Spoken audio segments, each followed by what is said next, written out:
According to observers, Islam's influence over social and political life in Bosnia is growing. Religion has always played an important role here. Its roots date back 600 years to the Ottoman Empire. Before the war, Muslims made up 43.7% of the population. During the years of fighting, the ruling Muslim SDA party, headed by Alija Izetbegović, dominated the Sarajevo-based government. Then it advocated a multi-ethnic state and the necessity of maintaining the integrity of the country's borders.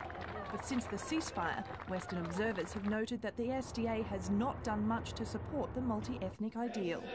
It now contends the best way to unify Bosnia is to maintain a very strong Muslim party, and the importance of religion has been evident at recent election rallies.